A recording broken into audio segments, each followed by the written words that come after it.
Pakistan showbiz industry के दो बड़े नाम फहद मुस्तफ़ा और महवा शहयाद एक तवील वक्फे के बाद एक बार फिर स्क्रीन पर एक साथ जलवागर होने के लिए जा रहे हैं और इस बार उनकी ऑन स्क्रीन केमिस्ट्री ने रिलीज होने से पहले ही खूब तवज्जो हासिल कर ली। दोनों अदाकार 8 साल बाद दोबारा हॉरर मूवी के जरिए एक साथ काम कर रहे हैं जो ईद उल अज़हा के मौका पर सिनेमा घरों की जीनत बनेगी।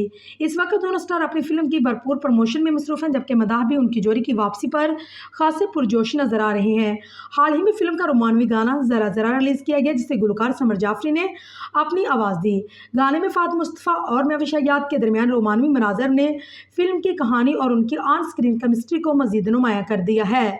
इसके अलावा सार्फिन उनकी केमिस्ट्री पर शदीद रद्द-ए-अमल कर रहे हैं। दोनों अदाकारों ने अपने प्रमोशन के दौरान ये भी इतराफ़ किया है कि उनकी मुश्तरका फिल्मों में सबसे ज़्यादा रोमानवी प्रोजेक्ट है, जिसकी वजह से फिल्म के हवाले से तजस्सुस मजीद बढ़ गया।